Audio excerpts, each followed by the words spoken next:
Oh, hello. That was my first time using my voice since I woke up like 30 minutes ago. I haven't watched this Xbox thing yet, and I wanted to watch it on stream. Some stuff I already kind of know about. One of the things being a shadow drop, which was pretty cool. I was like, oh yeah, I gotta watch this Xbox thing and see what's going on. And also, you know, of course, stream all night long doing whatever the fuck I want, cause you know I woke up at like 1 a.m. So here we are. I know it says 45 minutes until the thing, but you know, we'll just skip ahead, right?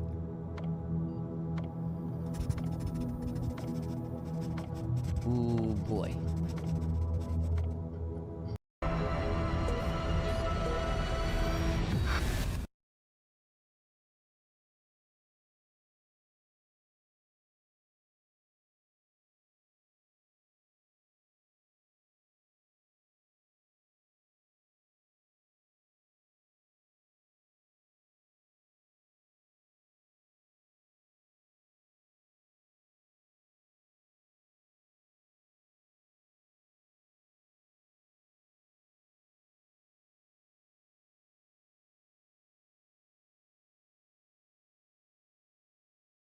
Holy shit.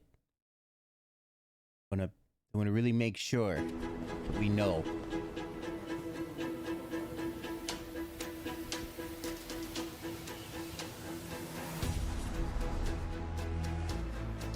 Forgive.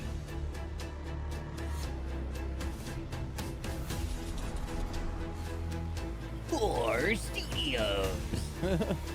What you making sure? They're making sure that we want to know that, you know, they'll be like, this is for 18 and over. I don't know, dude.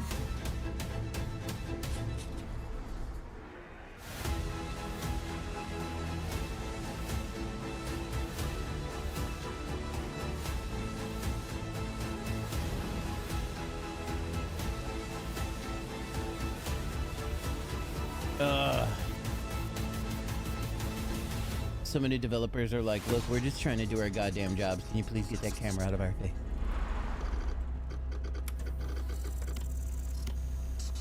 So, ooh, and loading. So the one thing about Doom, we're gonna start with some controversy and some whining or whatever. Mick Gordon, the guy that did the music for the original Doom, was royally screwed over when it came to the music for doing the second Doom. That's a whole ordeal, but like, id Software, Bethesda, whoever the fuck, they fucked him over real bad, and he eventually came out about it. And I didn't know about this stuff until after I had already bought Doom Eternal. But I don't think I'm gonna be paying money for the new Doom, even though it looks like a lot of fun, because of what they did to Mick Gordon. So I kind of don't care about that stuff right now. It has a bad taste in my mouth, but of course, we'll watch all the things. But if I do end up playing it, yeah. I mean, to be honest, that guy might as well have done that. Who knows? Ninja Theory.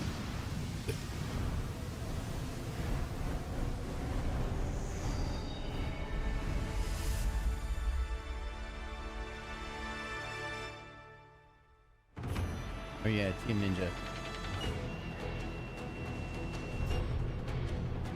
This was quite a big surprise for a lot of people. Surprise for me, like, I don't know, half hour ago when I first read about it. 超えてくもゲームスチーム忍者の安田文彦です。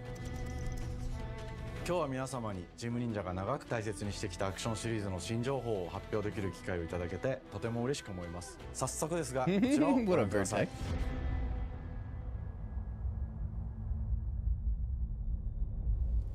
Several years ago, the Dark Dragon, youngest of the divine dragon gods, wreaked havoc across the world. So I beat the first game of this game somehow way back in the day, and I wanted to get into the second one, but ended up never doing so. But I imagine that this is gonna be ridiculous. I spelled that right.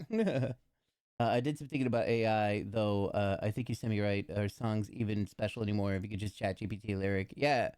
Plot was Yeah. ultimately thwarted. I mean, and that's through kind the of the big problem, right? I don't like AI that scrapes off of other people's creations and tries to make like a creation of it. And that's like 99% of what AI does.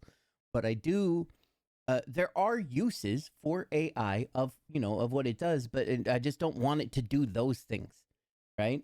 But AI for frame generation, you know, a certain generative AI that increases the power of a lot of things. It's the creative aspect of whatever AI has to do. Like, could you just imagine if, like, you know, it would be like, hey, AI, make a song that sounds like Mick Gordon's music in Doom, and then just put it all over Doom, and it's just going to be like just kind of it's going to be the same old vomit, right? And it's going to be slapped together oddly. But in defense of that stuff that I don't like, they are continuously working on it, and it's continuously getting better. But I don't know. There may be a point to where they reach, a point to where the AI is just so damn good it makes music that could be very, very unique. It sounds exactly like Mick Gordon stuff, but then that's putting Mick Gordon out of a job, right? The person who actually originally created this thing, his heart and soul goes into those things. It just completely takes it out or whatever. Yeah, there's a lot of places AI shouldn't be that it is. Yeah, exactly. What's this game? This game is Ninja Gaiden Black 2. It's a sequel to Ninja Gaiden game. Of a soul ninja. Which is known as a game that's so hard that when like you lose in the game, your friends get killed by ninjas in real life. It was really fucking hard. Dark Dragon's husk remained. I'm not sure if I could beat it nowadays. Fell an endless downpour of cursed rain. The abandoned Tokyo continues its struggle against chaos to this day. Infiltrated the facility. It's based in modern times. Commencing mission. This one especially went straight, like a lot of deep city stuff. I guess that's the aesthetic they went for a lot of this.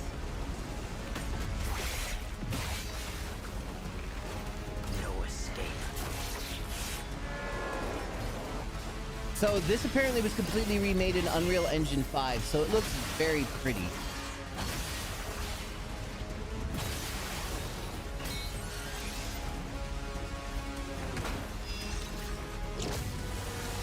Dude, this looks so awesome. You're open. 90s kids Dark Souls, essentially. What's up, Elgas? How have you been doing? I adore Ninja Gaiden as well. And the first game that I played, it was so goddamn cool. But it was really hard. I beat it on normal once. You're good? Fuck yeah. Fuck yes. This is it.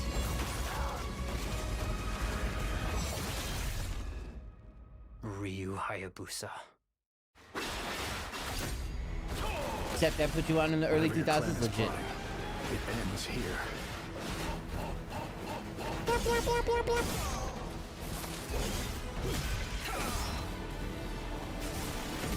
The challenge is the NES version. So you've come, Raven. It was a little challenging. I never beat 3. I will execute my mission. Is this like the newest one? Oh, actually, I didn't realize what I was looking at there.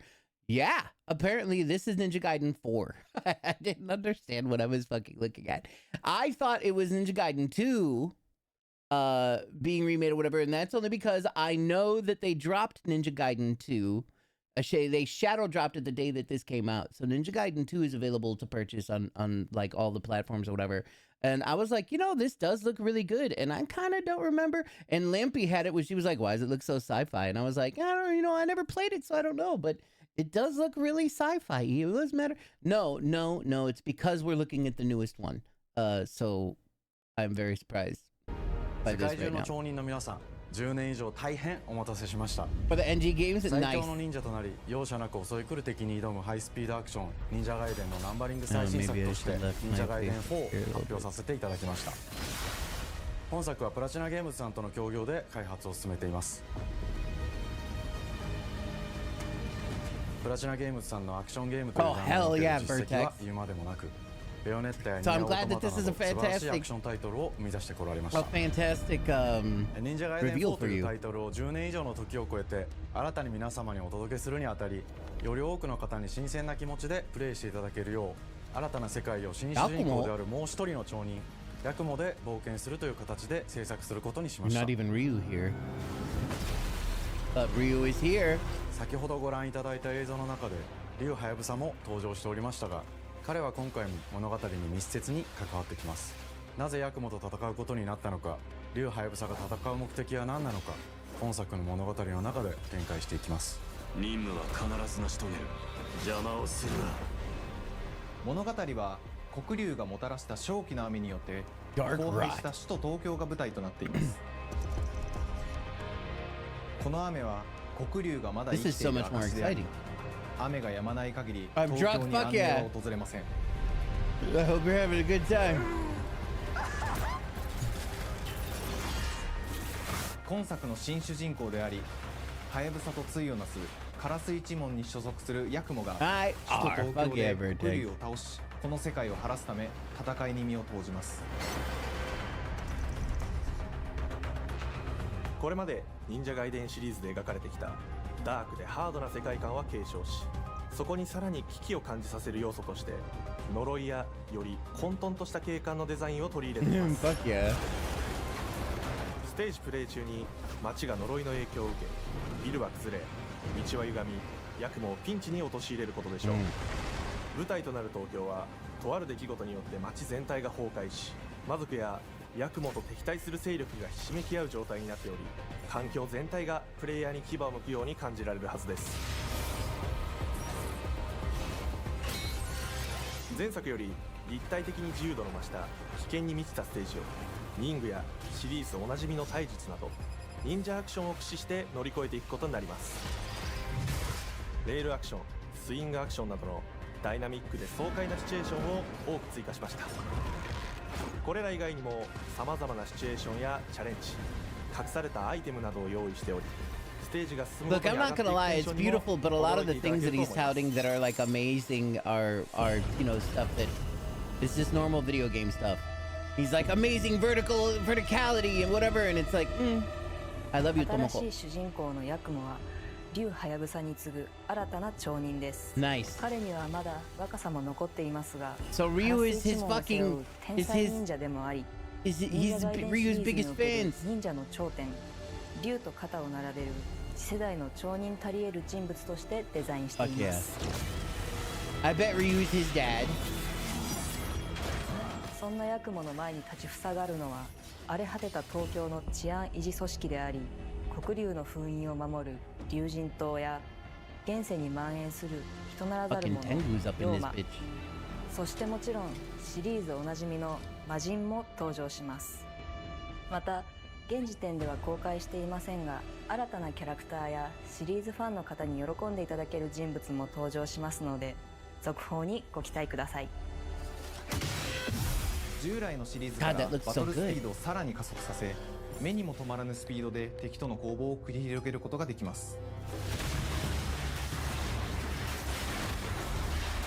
さらにヤクモが使える新要素、結 That 節 doesn't 忍 really 術 have anything to ヌエ do の with 型を駆使した Xbox. ダ What's イ your ナミ new ックな favorite 攻 game? 撃によってこれまでから大きく進化した一対他の戦闘を可能にしました。 They're showing that one that kind of looks like that kind of looks like 広範囲 claymation almost. 一撃必殺の攻撃となっており、多勢に無勢の状態が長く続く戦況を一気に覆すことができます。もちろん1対1の戦闘における比率機も健在です。プレイヤー同様、敵もガードや回避をしてくるため、緊張感のあるフェアな戦闘を味わうことができます。敵の動きをしっかりと捉えながら一瞬の隙を逃さずに攻撃を仕掛けていくことが重要です。ヌエの方によって忍者ガイデンのアクションの味わいにさらなる進化を感じられるかと思います。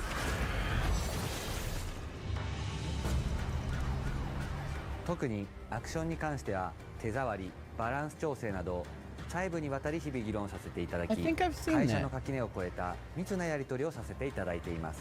本作の主人公で Thank あ you る for ヤク thinking モ it. は竜とは一味違うアクションを有していますが、その中でもしっかりと忍者ガイデンらしさを感じていただけると思います。例えばカラス、ヌエ、2つの型があるという点がヤクモの大きな特徴ですが、それらが持つ多彩な性 Yeah, 能な that's アクシ what I ョンを用い thought. て Yeah, I was about to say. 敵や状況 Man, ごと I に still 使 have い so 分 much け life る is 攻略 strange の to 深み play. や滅却、絶技などを絡めた抑揚あるスピーディーな攻防などはもちろんヤクモでも健在です。ヤクモと竜ハヤブサは I played the first one. それぞれがかなり異なる個性的な遊び心地になっていますので、 It was very, very さ good. まざまな戦闘バリエーションを楽しむことができるようになっています。ヤクモ、そして竜ハヤブサの双方で飛燕、イズナ落としなど Fucking シリ added ー that ズお Izuna なじみのアク drop. ションも駆使しつつ新アクションを織り交ぜ About to replay た新しい NGs 忍者 here. ガイデンにご期待ください。 All the other Ninja Gaiden games, yeah, I feel it. I feel like maybe I need to 忍 do 者 that ガイ as デン well. シリーズに色濃く残っている歯ごたえやグレードの Sounds like 高 I いアク might ション need to 体験 hook の up 提 the 唱、 old, さらに我々プラ the チナゲームズ old の特徴である Xbox スピーディーなア Series クション X や that ダ I イナ have ミック sitting な on a 演出を shelf 取り入 behind れ me. 進化した正当続編を作り上げるべく総力を挙げて開発を進めております。容赦ない敵と Yeah, の I have い like かなる what 4 more 攻防に games? も Yeah, I pretty much like フェア have. に戦え I る only 手 played 触りを the ヤク first モでも one 目指 and してい like ます。 so many more 皆 games 様 have に come out. 進 I 化 have した like 忍 the 者ガイ whole デンを series 触っ to ていただ play. ける日を楽しみにしています。シリーズファンはもちろんのこと忍者ガイデンを初めてプレイする方でも存分に楽しめる作品になっておりますので、ぜひ発売をお待ちください。 I will. 長 Thank you 年に very わた much. ってプラチナゲームズさんと共にまさに忍者のように潜んで忍者ガイデン4の開発を進めて That's き a ま good した team が up, them and ついに Platinum. 発表することができて非常に嬉しく思います。2025年秋に本作を皆様にお届けできるのを楽しみにしています。 in a 続報にもぜひ precarious ご期待 position くだ for さ a い。 bit. Considering it your favorite game series? Oh, I'm so sorry, Princess Wampy. I'll get on さ that て right 本 away. 日お伝えしたい発表はそれだけではありません。こちらをご覧ください。 Oh yeah, I remember hearing about that shadow drop for the Series X. Yeah, yeah. That was kind of a debacle almost. So this is the redone Ninja Gaiden 2, and it looks damn good. That scene already, Jesus, what?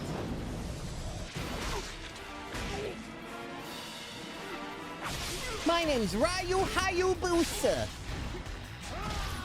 I've come to Isna drop you to hell. The game was seriously hard.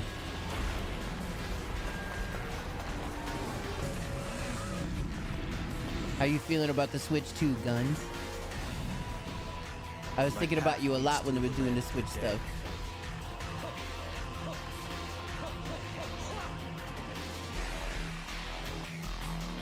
Whipped up a 4-course meal. It does look beautiful. Sunsets of the Dragon Ninja bloodline.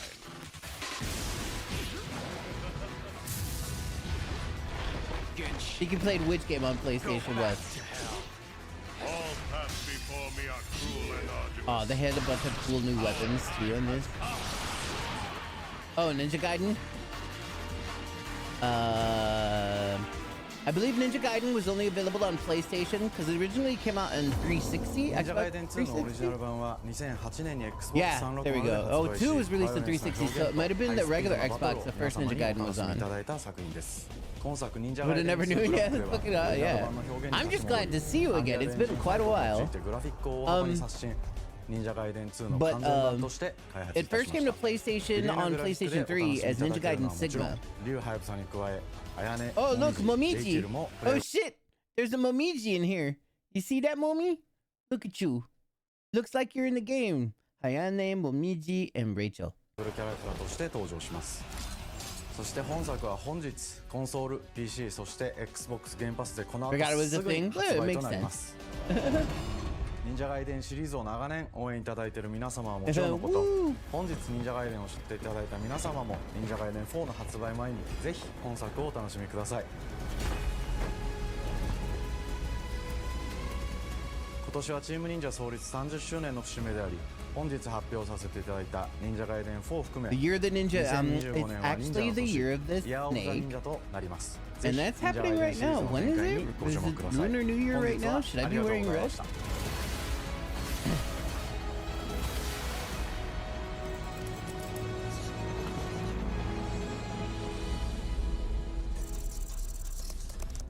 Yeah, I feel you. Oh yeah, this game is the one I was talking about, Lampy. The one that we think looks pretty cool.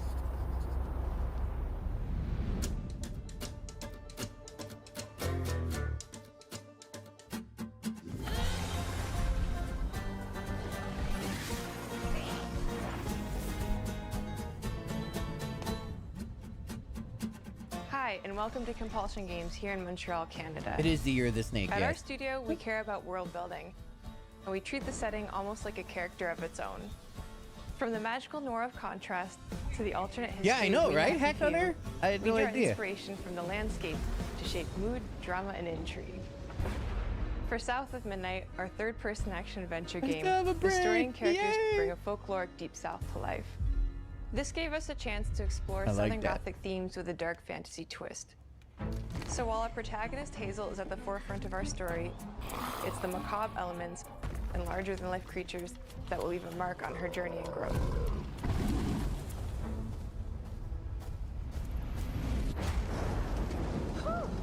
It is really picking up out there. Yeah, yeah, You got yeah. everything? Mama, Yeah. this ain't my Because that's definitely a thing. We were like, okay, look, we're tired of the FPS thing or whatever, but what's happening here is that they're not even, like, this game probably is running in 60 FPS, but, like, their motif is making it look almost claymation-y 30 FPS. And we were like, look, we like everything about it or whatever, and we get the charm. I almost like the charm, but can you please stop? first hurricane. I know what to do. As long as you didn't forget the... Flashlights and batteries. Oh, shit, we got 5 minutes. Let's go. We won't be rushed if you didn't. Don't mumble. Speak on it. I said we wouldn't be rushed if you didn't waste all that time at the shelter. Now, you want to bring this up right now. I'm just saying. Hazel, please. We might need some help. I might need some help. While you're out helping everybody else. Hazel! She fucks that mug.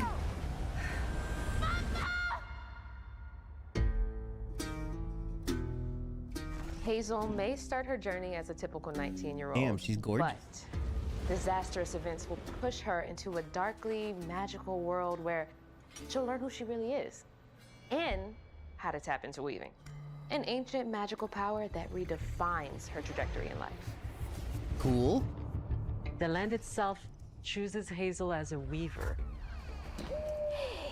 Someone who Stop can thirsting. see You beyond stop the thirsting. surface and tap into a deeper reality, the grand tapestry. Weavers can see the Doing God's fabric work. binding our 'Cause look at her worlds, too. Damn, she connecting gorgeous too. people, nature, and echoes of the past. Keep those hands to yourself. Hazel I can already checked perceive it. both the mystical strands and stigmas in the world. Through her newfound power, she reweaves these stigmas and mends the afflicted creatures she encounters. As Hazel discovers her power, the world gradually shifts into the surreal, revealing that creatures from the old folktales actually exist. Diabolical. Up here, my salvation.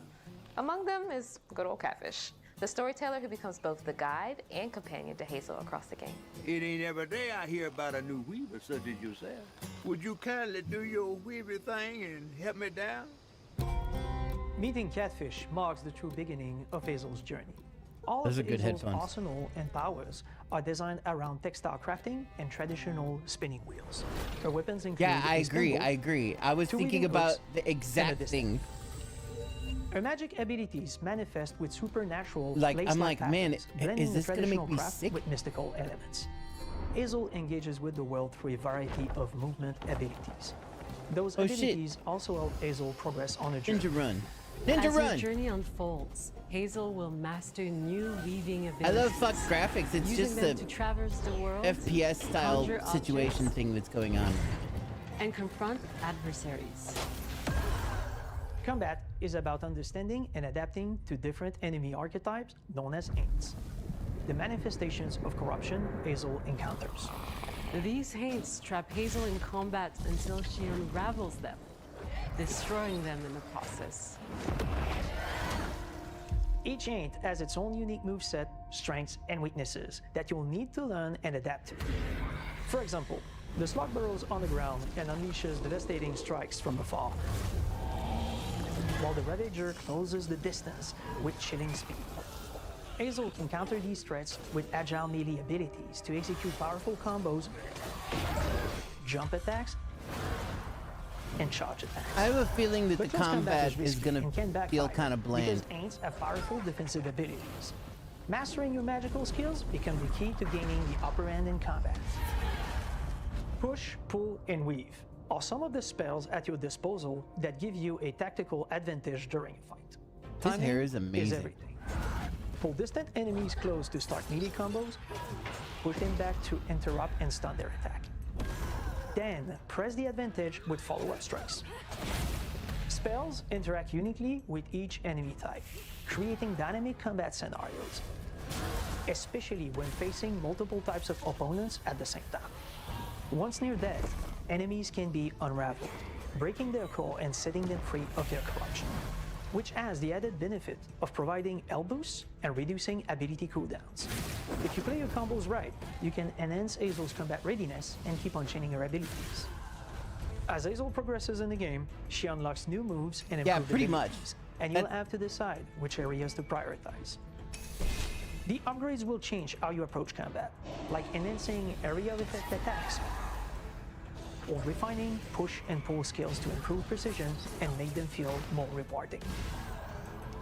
The combat system is fast and responsive, built around chaining attacks, lending precise I don't know strikes what I'm and talking unraveling about. enemies. You mind if I take a look around? You See can right here. see every place old Molly terrorized and more. Now for the low, low price of $1. In Hazel's search for her mother, you'll explore multiple regions, each ruled by a mythical creature with their own Southern Gothic history. You'll gradually uncover the backstories of these beings, once human or animal, who were transformed by tragedy, their secrets waiting to be discovered. As a weaver, Hazel heals these creatures by collecting fragments of haunted memories. We call these echoes, which reveal each creature's past. Hazel must Oh yeah, for experience sure. these echoes I mean, before is she it in can the mend closet them. if you admit it? What kind of person would do that to someone? We design each region to reflect the creature that's been doomed to wander it. From the atmospheric environment to unique music themes composed for each one. While not all encounters lead to direct combat, Hazel will need to face mythical creatures in epic confrontation before she can heal them. Our boss encounters and gameplay sequences also reflects the uniqueness of each creature, with distinct mechanics that center around a specific thematic. These encounters feature multiple phases that ramp up in complexity. As the encounters progress, the musical theme builds up, cranking the tension alongside the fight. Whether it's Two-Toed Tom or hugging Molly, each of these larger-than-life creatures is inspired by Southern folklore and lead to climactic battles. We got a long journey ahead. South of Midnight unfolds as a hero's journey, and as Hazel, you'll travel through a tapestry of Southern-inspired landscapes. From abysmal swamps to flooded farmlands to the Appalachian peaks. In our magical South, decaying buildings reclaimed by nature stand moments away from a hungry Rougarou. And as Hazel delves deeper, reality bends ever more toward the fantastical. The history, landscape, and folklore of the American Deep South fill our world, and our team has infused the game with thoughtful details and environmental storytelling, like our bottle trees and haint blue porches, which are said to ward off evil spirits. The Way to the Past When emerges really they as just central didn't wanna themes, throw away which the you bottles. can see through old abandoned buildings and businesses struggling to survive. As you explore, you'll meet locals who stayed behind even in the face of a hurricane. So I'm the last person left here. All those damn haints. This part of the river's filthy with them. Artistically, we're staying true to our moody compulsion signature style. Her eyes But are this mega time, pretty. we're using a handcrafted approach inspired by stop-motion animation, which allows our team to bring a distinct personality and tone into every prop and character. Because this folklore is open to visual interpretation, we embrace the freedom to reimagine these creatures and their stories, to adapt how they look, and to craft our own version of a fantastical Deep South.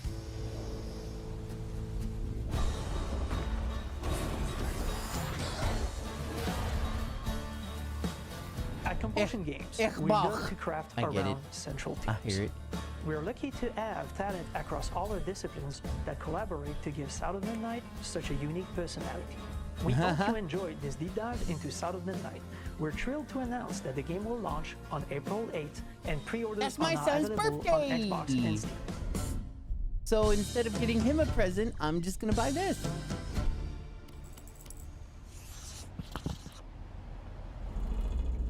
Happy birthday, son. Sandfall Interactive. Is this, man, I almost might not want to watch any of what's about to happen here. If this is, what I think it is. But Order 33 or some shit. I would have gotten into sound design in games. It's a new... Bonjour, everyone. We are Sandfall Interactive, and welcome to our nano. It's a new RPG coming out that looks fucking fantastic. We are a small studio based in Montpellier, France, working on our first game, Clair Obscur Expedition 33. Clair Obscur Expedition 33. It's a turn-based RPG set in a fantasy version of late 19th century Belle Epoque France. Here we are.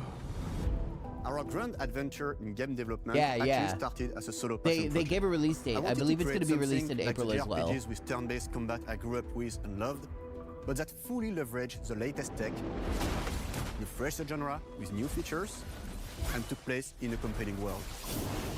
I knew I needed help to realize my dream. First, I turned to a programmer I knew would get it.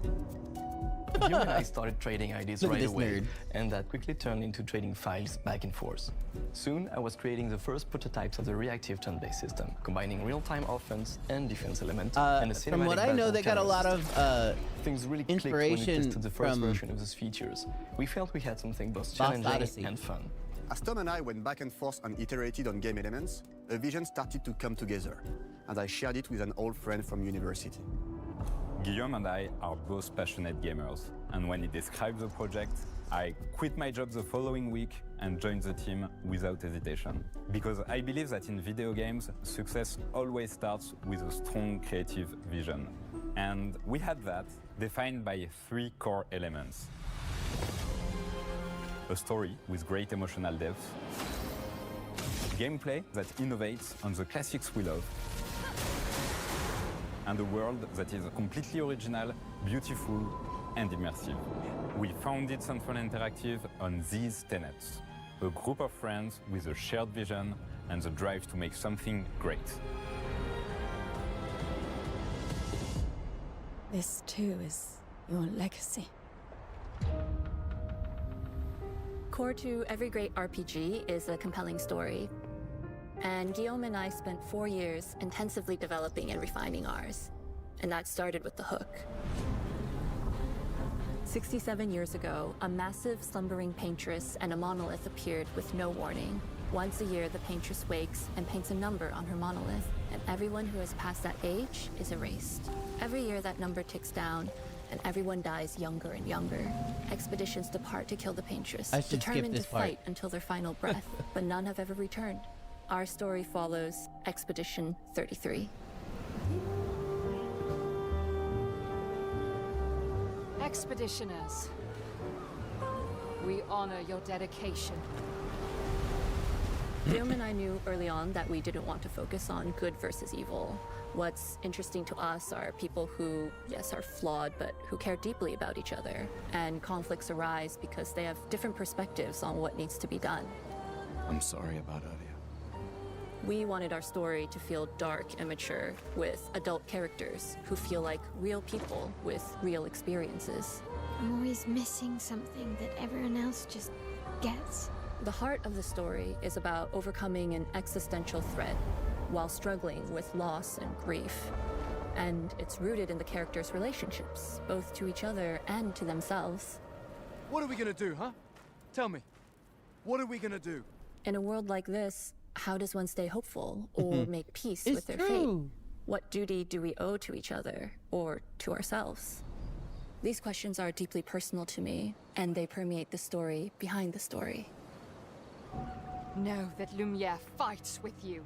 Tomorrow comes Expedition 33. The characters all have their own motivations and perspectives. Gustave and Lune are deeply invested in the expedition, even if they fight all the time. To them, the mission is tied not only to their family, it's central to their identity and purpose. Protocol doesn't cover every contingency. You know Guilty. Contrast that with Ciel. Hold on. Darkest I days will have pause already it to happened. answer your question. I let my cat watch. What a good cat. It's called Clair Obscura Expedition 33. It's a new, really great looking RPG that is probably coming out What are in the April. stars whispering to you? Actually, I'm the one whispering to them.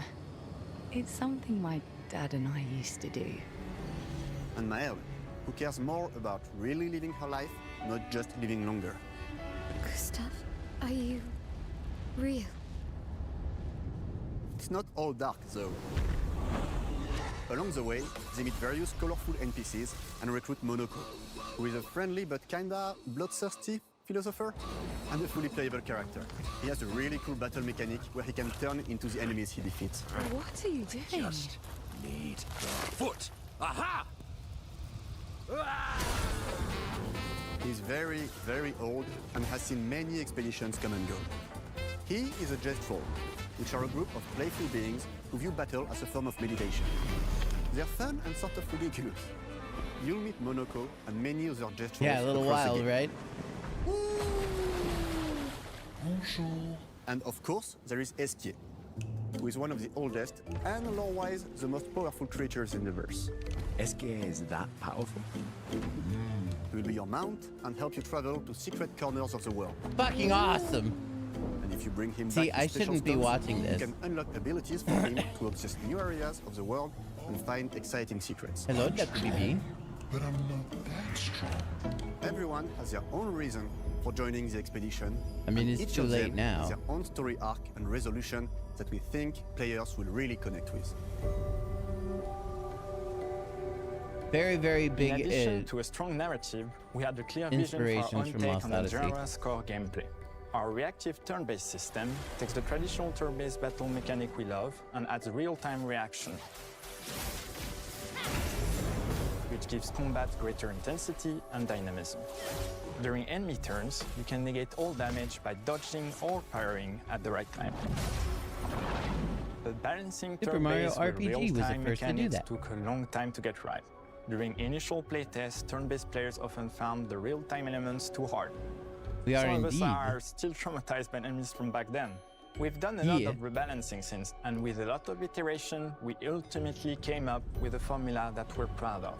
Players who are good at real-time can take more risks, and others can counterbalance with items and strategies. A big part of that formula lies in the many ways you can customize your character. We spend a lot of time designing each character's unique mechanics and their custom skill trees. Our philosophy is making every type of playstyle viable so that everyone can have fun with how they play the game. Each character has a unique mechanic. Me Mel too. switches between stances which can alternately boost defense or power.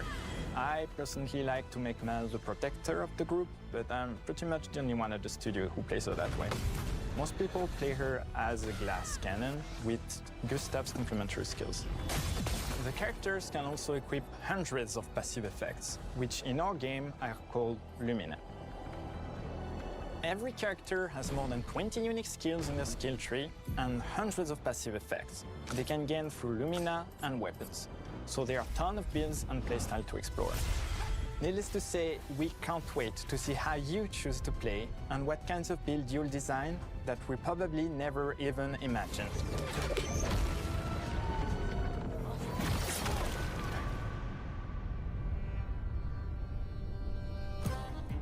Our story is set in the French fantasy world, and I was really excited to design something unique. I don't know. Every I level think it's just has kinda its like own Persona color 5. and texture identity. For example, the Gestrol Village is an early area in the game where players can enjoy a fun break. We wanted something that feels chaotic, grungy, and toy-like. It's basically a bazaar. Everything's disorganized, chaos everywhere, huts are unsafe, built without much thought. It's a place where anyone could fight you at any point, which is pretty much what the Gestrols are like. The Gestrol village is hidden inside the ancient sanctuary. The ideas here were forest, labyrinth, and sentinels. I designed it as a vibrant place, like an old graveyard of Gestrols, or forgotten wooden toys in a box, with two main colors, red and white. I wanted to make it feel cozy, hidden from danger, with traps and labyrinths in case enemies get in. Same process with the characters. Monoko came in a single concept. I thought of a monkey-like body, white fur with a black and red flat mask. Ladies, could I? Ow! definitely a Jestro. For SK, we needed a cuddly companion to take us around the world. I thought instantly of a giant inflatable balloon and old Victorian pillows with many intricate motifs. We start with the core themes and ideas, and the visuals grow organically from there. From the very start of the project, there was one thing that we absolutely wanted to bring back from older JRPGs. A feature we really loved, but is very rare these days. A completely 3D and navigable world map. Yes, we've got a world map. Hey, Psycho, remember when you were like, I miss world maps? Well, fucking here we are, boy. And it was a real challenge to create, both artistically and technically. And it ended up a lot bigger than we expected. You'll definitely need SK's help traveling around. Here we go! We're super happy with the result, though, as there's a lot of side paths and entire hidden levels. If you want to fight the toughest bosses of the game, you will have to explore. Good This luck. game's gonna be fucking amazing. We've poured our hearts and souls into this game for the past I believe it's 4 going to be years. available on Game Pass as well, day That's one. why we're delighted to announce that Expedition 33 launches on April 24th on Xbox Series X and S and is available day one with Xbox Game Pass. Here you we can are. already wish the game and follow us for more info. We are super excited to invite you into the world of Expedition 33. We are a small, passionate team, it's our debut game, and we can't wait for you to discover our story, our world, and our take on the turn-based genre. Funny On you behalf say of that. Everyone at Sunfall, thank you for joining us. Tomorrow comes. Demain viendra. Tomorrow comes. Demain viendra. Demain viendra. Tomorrow comes. Oh, that's fucking awesome, Hakana. That's ridiculous.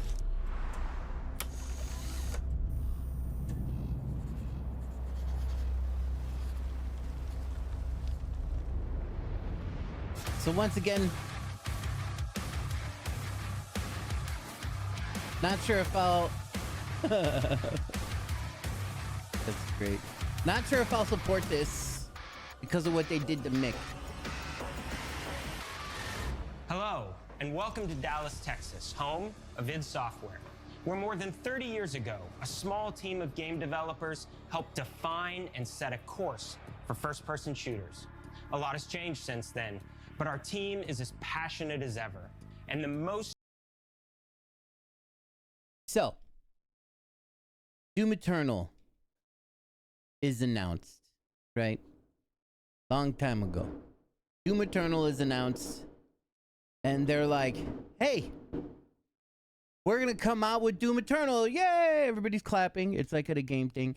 And they're like, and Mick Gordon's gonna do the music, yay! And Mick Gordon is watching this thing, and that is when he finds out that they do want him back to make the music for the game, or at least he thinks.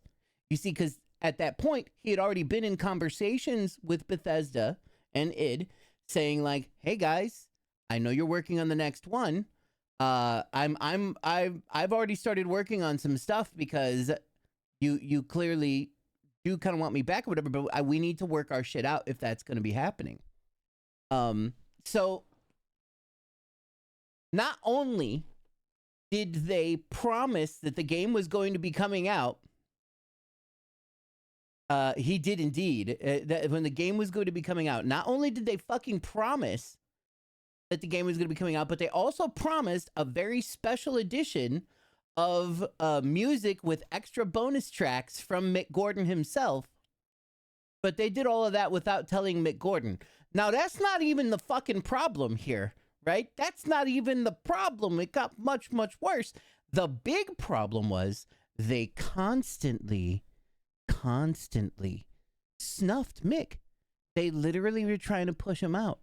And some asshole at the studio, well, they made some asshole at the studio, try to make music like Mick Gordon's music and shove it out there. And they just they continuously lied to Mick. They continuously were trying not to pay him. They did make some sort of agreement with Mick to make music. Everything was super confusing. There was almost no communication. Mick and his family were practically starving because he was supposed to be getting paid from these guys, but they were doing everything in their power not to. Everything was just pure hell. Yeah, and the music that they made and had some other dudes slapped together from Mick's stuff, not even some of Mick's stuff or whatever, sounded like shit.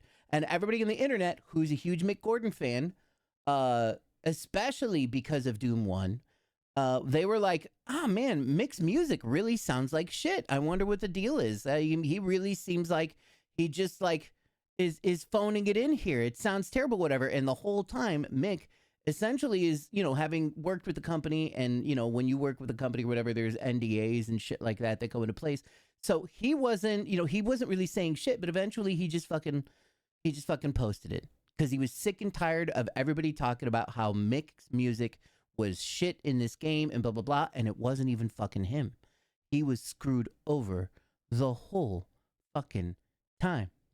The interesting about the other musician from in-house, he only did the music for the DLC. Mick did the rest for the base game. The in-house sound designer fucked the mix though. So man, like the reason why I didn't really want to talk about this so much is because like I will have to spend a long time here talking about the entirety of the situation because it was dreadful. Oh yeah, it was horribly mixed. It was a pile of shit. Mick Gordon, Doom Eternal debacle. Let's do that. Whatever happened to Mick Gordon? Who knows? I don't know who this dude is or who this news thing is or whatever, but it looks like this person covered the whole thing. And this is, actually, I do know who this dude is. I've seen this thing. If you want, save this video for later. It looks like this guy goes over the whole thing, but Mick was completely and totally screwed over in the end. And lots of lawyers were in whatever. Yeah, you may be surprised now, but I agree with you that's super me. No,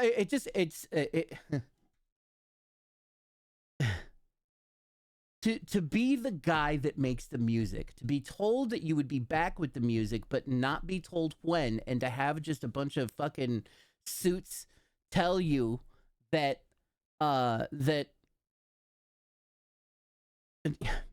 the suits fuck everything up. Yeah, there's so much to go over with the whole situation. No, you tell me. You tell me. It was real bullshit. It was pure actual bullshit. So like I didn't know that when I bought Doom Eternal or whatever, but it was absurd, absolutely absurd. And Mick is, Mick was like, look, I'm not the kind of guy to come out and just fucking like slather shit, and start this kind of drama. I don't want this. I just want to make music, live my life, enjoy my time with my family.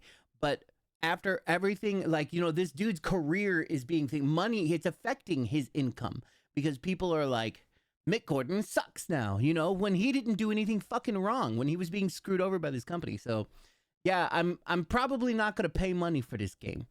And I'm probably not going to stream it if I do it. To be honest, I hadn't played Doom Eternal by the time that I found out everything that happened to Mick Gordon. And so that made me decide not to stream Doom Eternal. And I still haven't even played it yet.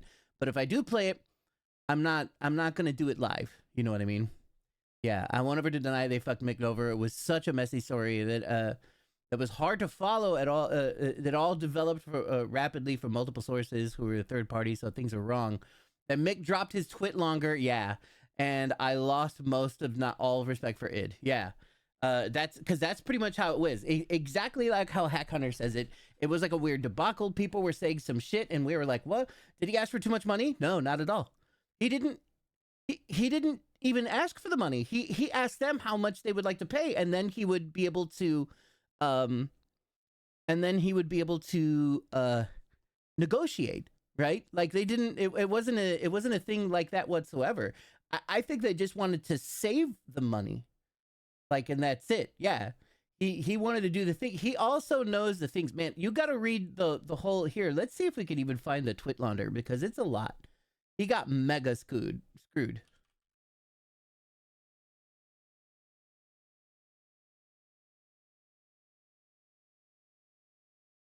This was 2 years ago.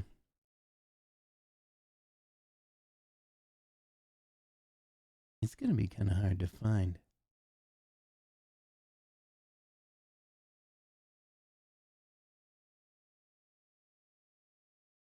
As someone who is a musician who is trying to break out and make money off beats I produce, I know where Mick is coming from. They fucked him without a kiss first or lube. It's true.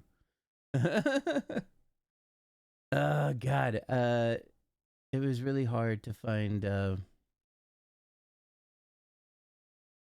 about Bethesda and id.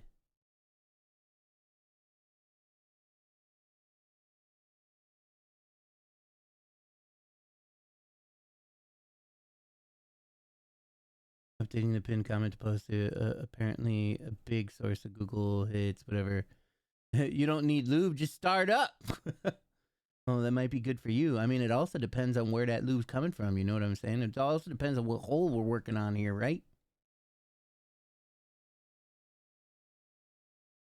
All right, here we go. Somebody says, here is a complete-ish story, and it seems truncated, so I'll read this. It all began with Bethesda making a questionable decision to officially include the game's soundtrack with the collector's edition before the OST album was done or even began being worked on, for that matter. They didn't tell Mick at all that he was going to be working on this. They didn't make any deals. They were snubbing his phone calls. His thing. He knew that he was supposed to be doing it, or at least it was assumed really that he was going to be doing it. A few months before the game's release, late 2019, id contracted Mick to compose an official album for the purpose, and Mick accepted. See, I don't think I like this truncated amount at all. That's why I kind of didn't want to get into it, because there are so many very, very important, intricate details in his account that matter. They really matter. Fortunately, it turned out that he did it whilst being in the middle of moving studios, so his equipment was in disarray, which made work as soundtrack difficult. No. This shit isn't really moving. I mean, that's a true thing or whatever, but that's not these aren't the reasons. The deadline was tight, even with some extensions. He managed to complete only a small handful of tracks on time. No, that's bullshit. Whoever you, does anybody respond to this asshole? I want to downvote. You shut up. This guy, he talks shit. They planned from the start to use some weird mesh of other stuff, never involved him at all, but to use his name. Yes, that's correct. That's correct. Here, let's see if this subreddit statement has it or whatever. Anything that happens, update. Previously stated before, I will no longer keep statements or update from this side of the pinned subreddit. Link to Mick Gordon's statement. Ah, that's right. It was, I think it was on this whole thing here. You see, look at this. You see all this? This is the entire post and all of the receipts for everything that fucking happened here. All right. This Mick Gordon went up on this site on the Medium and put up, or actually, I think it was all just a bunch of tweets and stuff like that. He put everything together and it's on this fucking site. This whole thing is everything that happened to him. Let's start, because it also didn't really end it. It was years worth of bullshit. Years worth of bullshit where they really just kind of fucked this guy. And I'm so mad. Yeah, motherfucker cooked. He did indeed. He made a force course. He was like, look, sure, you can snub my name or some things here and there, or whatever. The statement is issued in response to the id Software studio director Marty Stratton's Doom Eternal OST open letter published on Reddit on May 5th, 2020. Father, the light, Father. What do you mean? Do you have a problem? What am I going to dark mode this? This is what the page looks like. There's nothing having to do with dark mode here. This is a web page. It's going to burn. It's going to burn. Enjoy it. May your room be lit. The bonfire has lit. Mick Gordon's case against id is the defining moment of save your receipts. Yeah, absolutely. Because he saved every fucking receipt. So we'll go to this, because this is a real big problem, is that the dude, Marty Stratton, so Marty can fuck off. Marty's the enemy here. He can fuck off. He made this whole thing like throwing Mick under the bus. It's going to burn. Enjoy it. Now enjoy the burn of the red light. Over the past weeks, I've seen some discussions centered around the release of Doom original game soundtrack. Oh, that's right, because the soundtrack didn't come out until way later, and it was promised to everybody. While many fans of the OST hear speculation and criticism about the fact that the game's talented and popular composer Mick Gordon edited and mixed only 12 of the 59 tracks in the OST, the remainder being edited by our lead audio designer here at id. So, like, yeah, this was the bullshit that went down, right? Some have suggested that we've been careless with or disrespectful to the game music. Others have speculated that Mick wasn't given the creative freedom to deliver something better. The fact is, none of that's true. What has become unacceptable to me are the direct and personal attacks on our lead audio designer, particularly considering his outstanding contributions to the game, as well as the damage this mischaracterization is doing to many talented people who have contributed to the game and continue to support it. I feel it is my responsibility to repair on behalf. We've enjoyed Doom amazingly. Okay, so we can let you go. This is a whole thing. This is a whole fucking thing. So, you know, this is also in the statement here, but let's just try and go through a little bit of a thing or whatever. Yeah, enjoy the burn here, whatever, because we're back to, like, you know, disrespecting your retinas. You don't have gloom? No. Yeah, no, I don't. I'm fine. Marty lied about the circumstances surrounding the Doom Eternal soundtrack and has used disinformation and innuendo to blame me entirely for its failure. Afterwards, he offered me a 6-figure settlement to never speak about it. As far as I'm concerned, the truth is more important. Marty's Reddit post severely impacted both my professional and personal reputation. In releasing this statement, I'm exercising my right to defend myself. It is a defense, not an unprovoked attack, issued with extreme reluctance only after all other attempts to resolve the matter have failed. This statement is not an excuse for hate campaign. Acts of hate dished out online won't result in any positive change. In fact, it only makes things worse. He's correct, but still, fuck Marty. Points of note, my response is lengthy and detailed to prevent vague statements from turning into rumors and speculation. Also, I'm going to go ahead and link this in here, so if you all really want to know about the intensity of all this shit or whatever, yeah, the truth is more important. It sounds like the 6 figures didn't start with the right number. Yeah, for sure. Yeah, you want to hush me up? You know, they wanted to save money, right? How much of that 6 figures cuts into the cost of whatever it would have been if they would have just paid Mick to do the job properly, right? You know, that was their problem. The statement is a direct response to Marty's false accusations, and I will not name anyone outside those mentioned in the open letter. Privacy to maintain the anonymity of others. I've used collective nouns such as managing, id Software, Bethesda to distinguish conversations between different teams. However, collective nouns should not be interpreted as general attack on any group as a whole. The statement does not reflect the overwhelmingly positive, successful relationships I've had with many people and studios under the ZeniMax umbrella. The games I worked on and the people behind him remain dear to my heart, right? So Mick's not just being an asshole. He's like, look, I want to let you guys know that I'm saying this like as the company, but there are there are plenty of great people that still work at this company. You know, he's not trying to spread.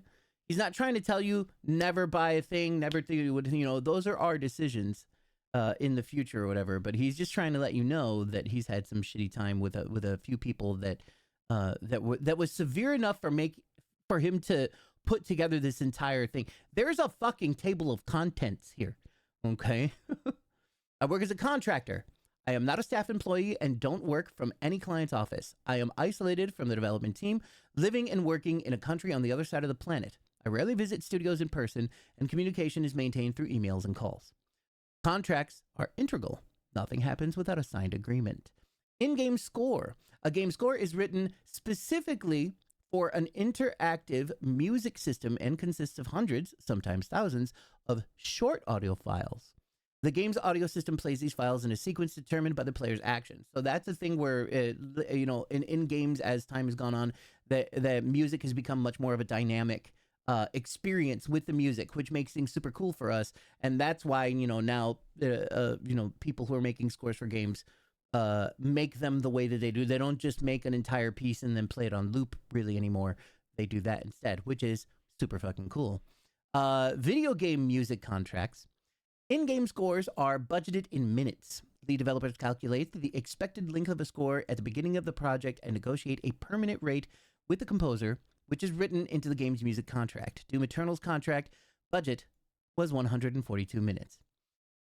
Iteration. I rewrite the in-game score as much as necessary until the client is happy. Once they are, the client officially approves and the final files, calculates the length, and deducts the minutes from the game's overall budget, then pays me accordingly. I am not paid for any rejected minutes, any rejected music. It is discarded and not to be used. So that's important because if I remember correctly, there was plenty of times that they did not pay him for rejected music, and then they just fucking used it. So there was a lot of that going on in there, 100%. I don't remember entirely, but I'm fairly certain I remember that being like some bullshit because that's the reason why. It's the reason why he's even mentioning this. OST, an official soundtrack. The OST is a separate product. The in-game score is carefully arranged into a linear album to be the most polished, best representation of the game's score. The work is highly involved and falls under a separate contract. So that's also very important. So that especially is very important why all of a sudden he didn't have any knowledge that he was making an OST for the game when they announced that it was going to be something that was going to be given out, right? So I'm really gonna do it. We'll do the summary effects too. You want to know what? He did make a TLDR. We'll do that, but let me just read the table of contents. We'll do the TLDR, and then we'll continue with this thing or whatever. But this is how much this means to me, is that I'm going to go ahead and go through a lot more of why I'm pissed off at the whole situation. Everything specifically having to do with Doom, since they fucked over Mick Gordon. The game's development. Doom Eternal was a difficult project. Pay issues. Doom Eternal's OST was announced before I was under contract. That's some bullshit. That's a big deal. Doom Eternal's delay. I haven't been paid for over half of Doom Eternal's score. Right? Yeah. That's ridiculous. The OST. Doom Eternal OST. The OST was delayed before I was under contract. So the OST was even delayed before they had come to an agreement. Doom Eternal delay. Wait, I'm somewhere else. Oh yeah, making the OST. id Software's alternative OST wasn't up to standard. So like that's the one where they had the guy that worked in there do that, and then issues with the OST's release. Skype call with Marty after the poor release. Marty's open letter posted on Reddit, which is where this is all about or whatever. The lawyers become involved, right? Because he doesn't want to just go and start whining and screaming on Twitter about how bad they did or whatever. He's going through some official channels here. The purpose of the statement and personal thoughts. Factual rebuttal of Marty's claims. Doom Eternal's OST was poorly managed from the outset. OST was delayed before I was under contract. OST contract proves Marty's claims are false. They paid me for the OST without dispute. So that was the thing. That was the thing later. It was almost a thing to where they were going to have to go to court for all that stuff. id Software has been working on the OST for 6 months before I was under contract. What the fuck is that? That's some bullshit, is what it is. And not only were they working on it for 6 months before, but they were literally just trying to clone his sound and literally taking clips from some of his previous shit to clone his sound and try and hodgepodge that together. Marty doesn't seem to understand the mastering process. The obvious problems immediately drew valid criticism from the people. So that's when it came out and everybody was like, this soundtrack fucking sucks. Doubt we'll ever work together again. That's how he feels. And the most hurtful lie. Let's just go to the summary effects. Oh God, even that's pretty fast. Summary effects. Doom Eternal. I haven't been paid for over half of Doom Eternal's music. The game includes more than double the music I was contracted to produce, rejects mock-ups, demos, many of which were never meant for public release. I created this music as part of the development process and shared it with id Software in good faith, but id Software used the music in the game, marketing, and soundtrack and still refuses to pay me for it. So first of all, that. Doom Eternal OST was a mess. It was announced with my name attached, because they did say Mick Gordon's OST when they said the OST was going to be on there, and made available for pre-order before I was contracted to produce it. Despite my alarm and constant appeals, Marty refused to do anything about the situation, leading to a 9-month delay before I could start work. After 7 months of inaction, I reported my concerns to Bethesda. So at this point, he's gone over Marty's head, and he's talked to Bethesda directly, right? Bethesda and I negotiated Doom Eternal's OST directly without Marty's involvement. So that was how he even was able to get a contract going in the first place. But this also caused some really weird issues too, or whatever. You'll have to read the whole thing in order to in order to know how that all went down. I received a contract on March 8th, 2020, just 48 hours before Doom Eternal was released. The delay was announced a week earlier before I was under contract. The deadline was April 16th, 29 days later, and the contract stipulated id Software had complete creative control and require access to all my source material. That's where some of the bullshit still continued to roll over everybody. Marty withheld crucial details from me until 13 days before my deadline, such as potential legal trouble they faced for making pre-orders before it was under contract, detail about their internally produced OST, an alternative edited from my in-game score, which they worked on for at least 6 months without my knowledge or involvement. I didn't improve the release. In the days leading up to March 16th, Marty cut me out of the process and decided to release their alternative version instead, reducing my direct contributions to filler. Both he and id Software's lead audio designer, Chad Mossholder, is that Mossholder or Mossholder? Whatever. He's a Mossholder. He can fuck off.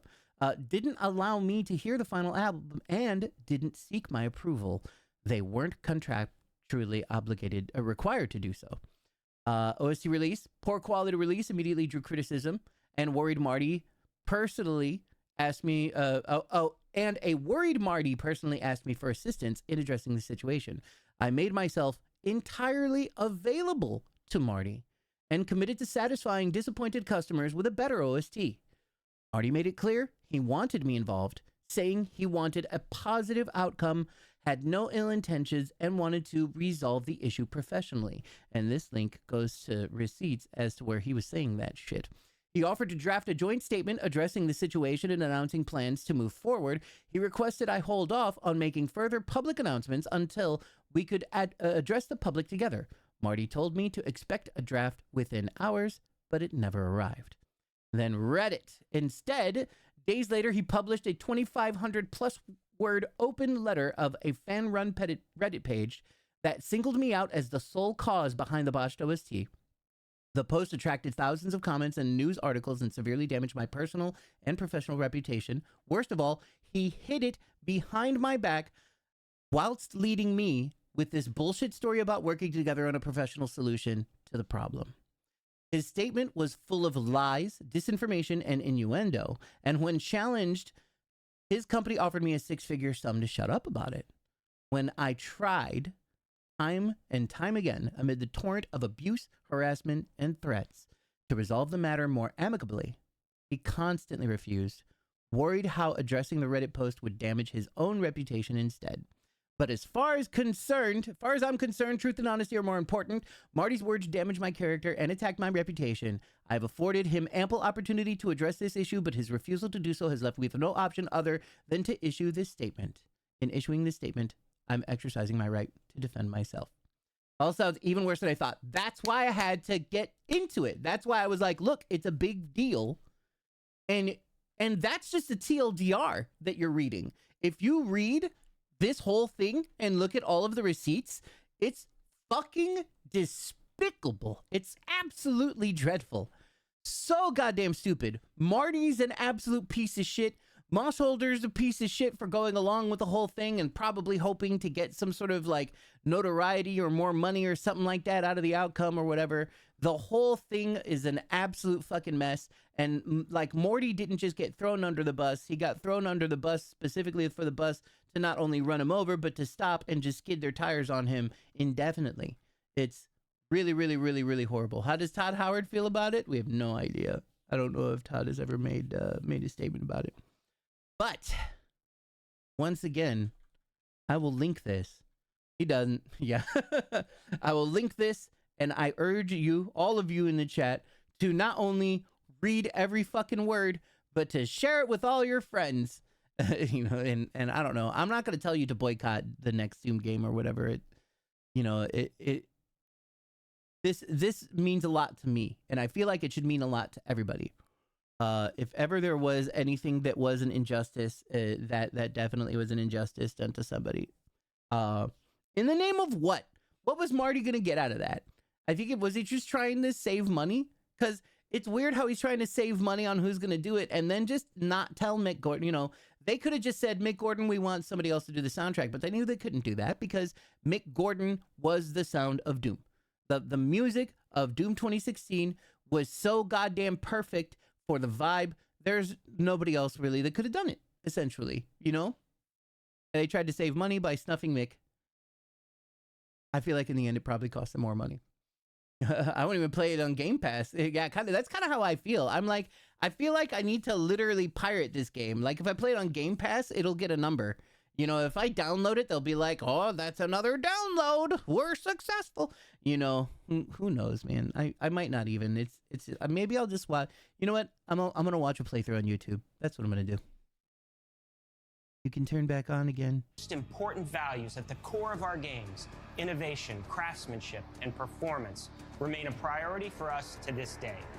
And as you're about to see, those values are infused in every aspect of this latest installment in the legendary Doom franchise.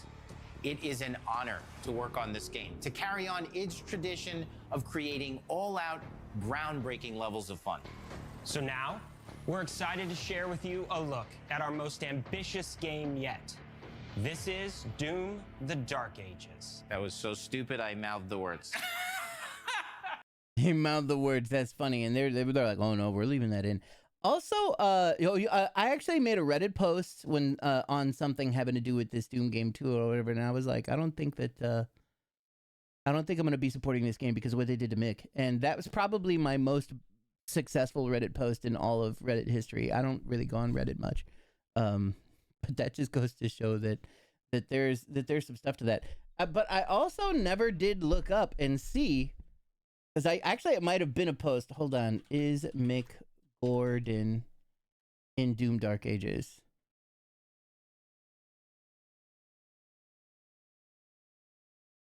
The composer of Doom Dark Ages has been revealed to be the finishing move music production behind the award-winning nominated Borderlands 3 and Halo Wars 2 scores.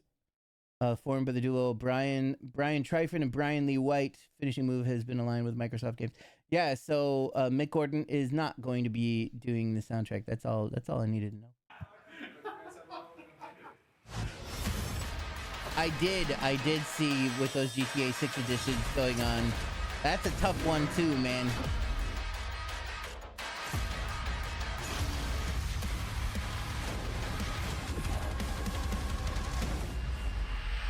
In Doom: The Dark Ages, you will feel like the superweapon in the center of a medieval war against hell. Set in a cinematic sci-fi fantasy world full of locations to explore, powerful weapons to unlock, and enemies to conquer. This is a prequel to Doom 2016.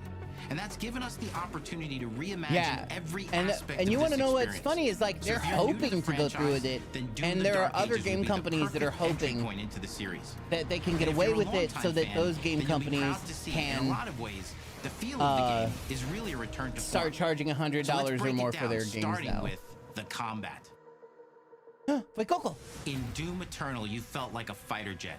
In Doom: The Dark Ages, you'll be an iron tank. Heavy, strong, but still fast. A grounded combat system with an emphasis on power over the acrobatics of Doom Eternal. And See, a lot of between enemy projectiles like this and looks player so movement awesome speed to me. that makes strafing to aim viable again, just like in the classic Doom games. But it's not all about nostalgia. Innovation is the goal, always. And so for Doom: The Dark Ages, it's an all-new world with new tools and new mechanics to master. Let me introduce you to the Shield Saw. Block. Stand fast, DJ. Throw. Parry. Deflect. All from one input. It's contextual. Tons of depth on a single button press. You know, we want Look, man, they got a gun that grinds up skulls in order to shoot at. You know, like all this shit is super cool.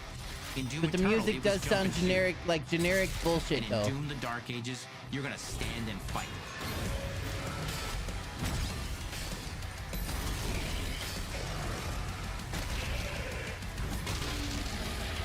the shield saw will give you the strength to go head-to-head with some of the biggest, baddest demons we've ever created at id. But that's not all. Because if you're gonna stand and fight, then you gotta have something to follow up that opening parry with. Run and gun. Yeah, actually, I agree with you on that. Or maybe an electrified gauntlet. Or even a doom spiked mace. That's right, we have 3 melee options that are part of a melee system. All on one input, complete with combos and upgrades. And it's totally awesome. And you can finish off the demons now with an all-new, unsynced, completely in the player's control glory kill system. From any angle, in and out, as you see fit. And it feels amazing. You'll feel unstoppable, smashing your way through the horde with total freedom. I don't know. Seems like a ton, but that's just 2 inputs. They say with total freedom, but I feel like with the way that they've turned these mechanics into like a sword and board Dark Souls-esque type of thing, I feel like they took away a lot of the freedom that was in the previous game, or at least even 2016. I never played Eternal. Got one more really important button that we haven't talked about yet. The trigger.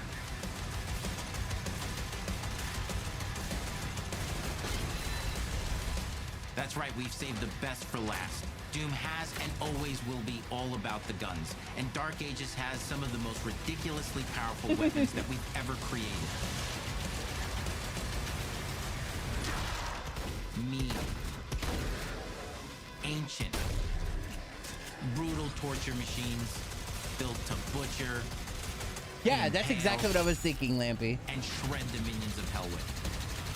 They've given too much mechanic to a game that needs to be run around and blow things up. Statement for the design of these never-before-seen, insanely fun-to-use tools of mayhem that looks correct. Only the Slayer has the power to wield. So let's take a look at some extended gameplay footage and see how these medieval mechanics synergize with the enemies and the environments to form the new combat. He said synergize drink. When we would be in meetings and teams meetings, like especially like town hall calls and shit like that at work, we would have drinking games at work, where, you know, every time they use a company buzzword, you have to drink. Those are fun days.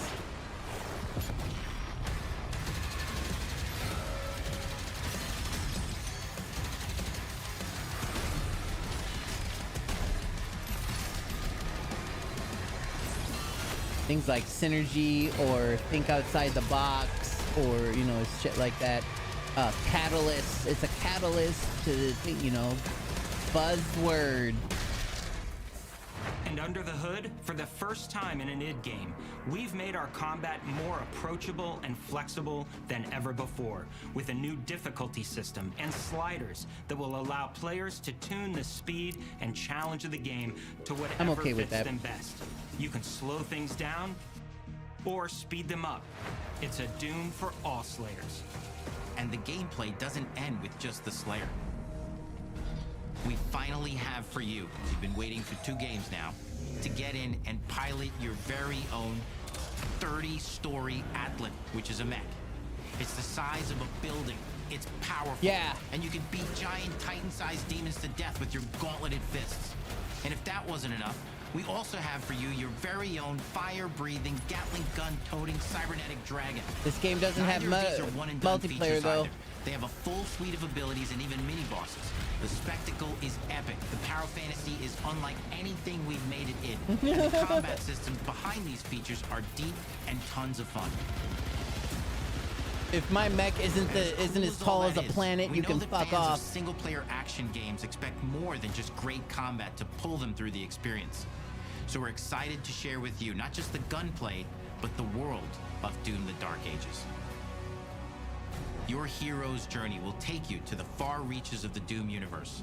Mysterious worlds from the Slayer's past, dark forests, dungeons, ancient hellscapes, battlefields, and worlds beyond. This is kind of a different game. And through exploration, you'll be unlocking new abilities and godlike powers every step of the way. Now armed with your trusty shield saw, you're gonna cut, leap, and smash your way through environments full of secrets and treasures. There's always something new waiting to be discovered. The yellow key. Or destroyed. Now let's take a closer look at just one of the many missions you'll experience. Good to see you've gotten a hold of yourself, Deku. In this level, you will meet the I'm gonna get a enemy at the mohawk like gates that, I think. and save a city from certain destruction. Explore the medieval battlefield outside the castle walls, seeking out targets and enemy formations along the way to engage with as you see fit, with any gun you choose. Explore what is the largest play space ever in a Doom game, discovering secret caves and dungeon-like mines in search of vital resources. You control the pace of the game, where you go, who you fight, and the objectives you pursue. It's a Doom sandbox full of war and riches. Once you've broken the enemy assault, head back to the main gates because the battle isn't over yet.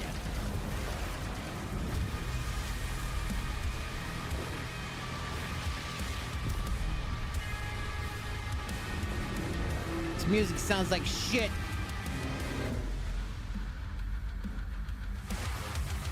And the soundtrack to your epic adventures will be composed by the award-winning team at Finishing Move, providing you with a metal soundscape that's loaded with guitars, medieval vibes, and pure adrenaline. You'll feel like you're expanding the legend of the Slayer with every mission you complete. And speaking of that legend, the story of Doom the Dark Ages, like everything else in the game, is big. How dare they It's a indeed. summer blockbuster event with everything on the line, and you are the star of the show. Your power is coveted by your enemies and withheld from your allies. With the Slayer imprisoned at the start of our story, the balance of power between good and evil is shifting, and time is running out. It's a new story and the perfect entry point for new players. It's easier to access now as we take the narrative What's up, out of the Ed? How you codex doing? and into the cutscenes, featuring new characters, old allies, and powerful new villains. And for returning players, it leads directly into the Doom 2016 Slayer's Testaments. It's an action story worthy of the Slayer's legend.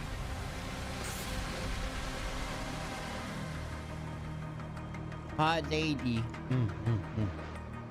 We've got 10 years of making modern Doom games together, and we've done better with every game. I'm not we've gonna made. get this game. The hope with all this, the goal, Fuck what they've is done. to give players an experience that's Oh my as God, fun do to they have a bunch play of people as it was pretending to talk make, behind them? and make something that's good enough to become the best Yeah, game exactly. id has That's ever exactly made. what I was saying. But that is for you to decide. When Doom the Dark Ages releases, Dismay! Woo! Yeah. Blech. Nope, no pre-order, no wish list, only a hearty fuck you. Where all these employees going, hey, where the hell is everyone going? We still have our work. That's kind of what I was thinking. Is that it? I cannot move.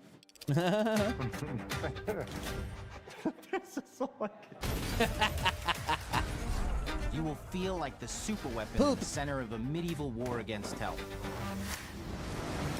All of Hazel's powers are designed around textile crafting and spinning wheels. The combat system is built around chaining attacks and unraveling enemies.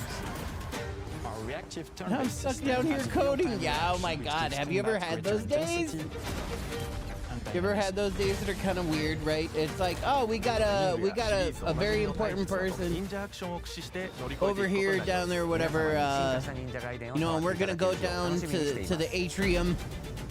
We had an atrium, like it was like a new atrium. It was like wild. They're like, we're gonna go down to the atrium and the mayor's gonna speak. So everybody, come on down. Oh, you guys though, you're essential employees, so you stay there. You don't do that or whatever. Zombie night game? I have no idea what you're talking about. Thanks for watching. All right, so that's where they ended everything on here. Feels good to be essential, I guess. Yeah, just like everybody that was essential during COVID time, right? I'm gonna be like, everyone stay in your homes, except for everyone we want to bring us our food and groceries. Or act like working in the lounge all happy and show them how friendly your work climate is. Yeah, yeah. Oh my God, I've had those days too. Back when I was working for a credit card company and they had like some news coming in or around. And they definitely did one of those things. They were like, everyone look busy, look like you're having a great time. Look at, like they give you that shit. TV's not real, guys. Never forget that. The third person night game where there was a plague that makes everyone act like zombies. Graphics are awesome. I'm fixing to start calling my managers sire passive aggressively. I've taken to calling my landlord, or like every time I speak with my landlord, I've taken to making it like a medieval situation. And indeed calling him sire and be like, sire, it seems the heat is on the brink of collapsing again. It's getting mighty cold inside of the home, my lord. He hates it. It's hilarious. He hates it, but he laughs. So, he loves it. This is the first thing that came up. Let's take a look. Let's take a look at Deku's thing, everybody. Oh, I did see about this, but I haven't actually seen this full trailer yet. Yes, my liege, the peasants are speaking of a revolt.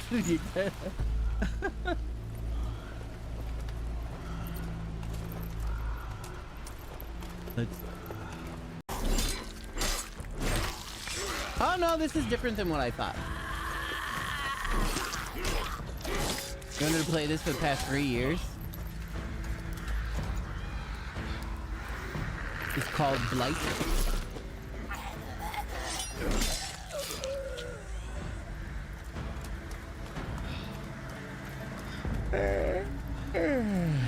I don't want to be tired. He gonna bite. I wish he would have bit. Like, you think you killed him, but you didn't?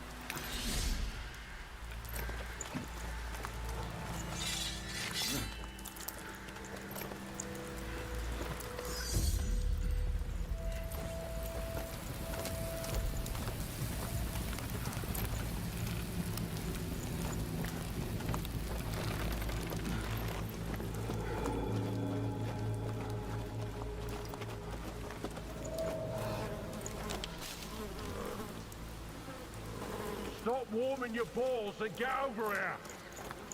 Hey, are you listening to me? Sure, I am. You're hearing me. You ain't listening. Leave off, Granger. Look at him, or I'll make you.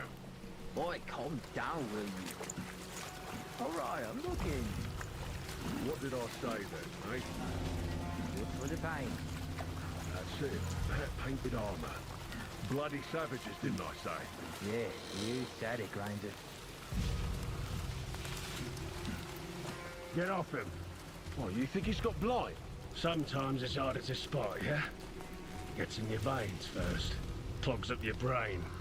You're infected before you know it. He's dead. Poor bastard Reed. How's nobody gonna hear this dude in this fucking armor walking around like this? You're new to this. It only gets worse after they're dead. Makes you almost sorry for him. My ass doesn't feel too sorry. Keep looking.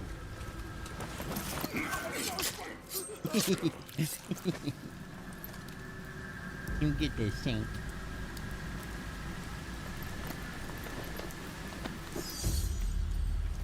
Ooh, he had some salt on him. Finally, I will experience flavor this day.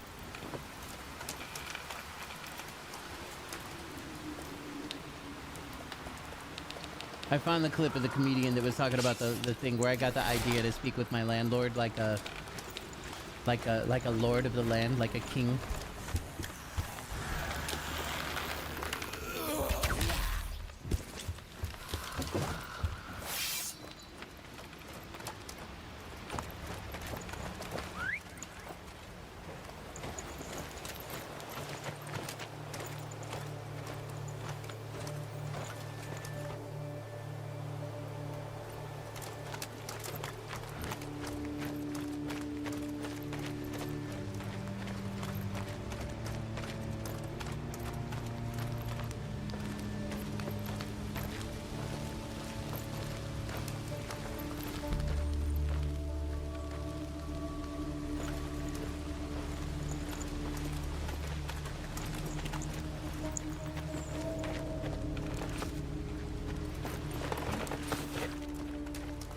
It's the cordyceps.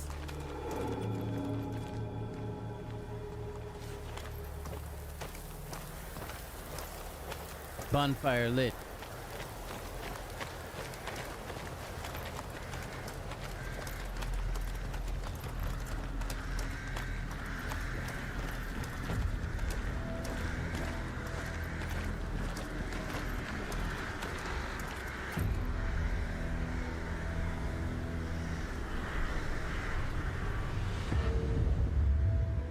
Exploit survival. So was that supposed to be another player he was hanging out next to? Lightsurvival.com. Oh yes, this thing. Here we go. Fact for you guys: if you call your landlord "my lord," they will ask you to stop. It's not their title, supposedly. Sir and ma'am is fine. I think that's a big fucking whiff, to be honest. If I'm ever a landlord, you're calling me my lord. Honestly, 25% off rent. If you're willing to like go along with the whole British thing. Like if you want to live in medieval world with me, like it's not like let's role play. Like it's not sexual, but it is a fantasy, you know? You come into my office, my herald announces you. I have a herald, yeah. Herald's like, "'Tis Gary from 4E." I'm like, come, Gary, come. Kiss the ring, Gary, come. Come in. What is it that troubles you, my sweet Gary? Oh man, this is. I could have sworn that there was more after that. Let's listen to some music. A little bit of music here while we decide whatever the fuck it is that we're gonna do next. Maybe play this dumb fishing game or something like that, huh? Maybe some other game. You know what? Or maybe we don't look at any of that. Maybe we don't look at any of that. What does my full cam look like nowadays? Looks like a bunch of shit. Ah, Jesus.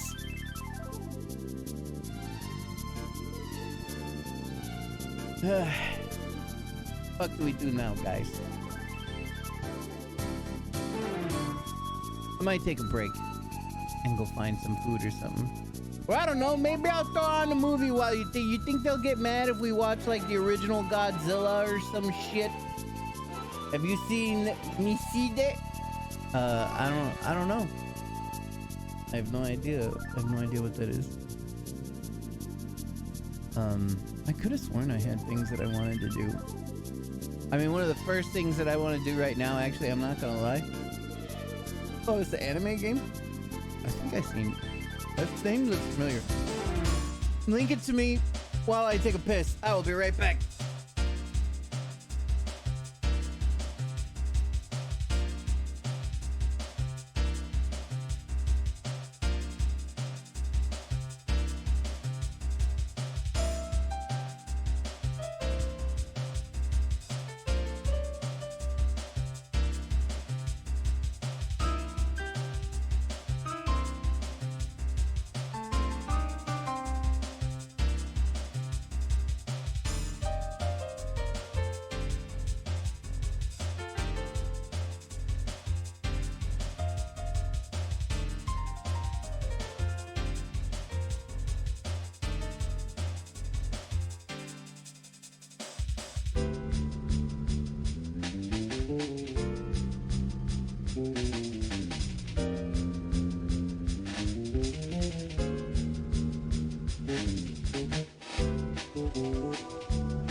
Fortnite has Godzilla. Ew. I mean, but yeah, I know. It's got Godzilla and it's got Miku. Miku Beam! What did I miss here? Please play Missy Day. You already own it? Is that why it sounds familiar? Miku is a menace. You already own it? I can link it, but seeing anything on it would ruin the fun. It'd be better just have you play it. Oh, yes. Okay, I know what you're talking about now. Yeah. It was, what was it, compared to Doki Doki?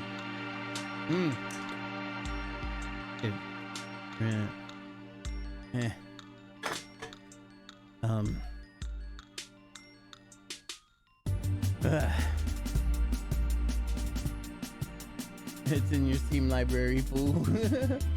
What's not in this library? Disc 3 of Final Fantasy 9, Miko's a Menace. So you already know. I already know that much. But that's all I know. I haven't seen anything.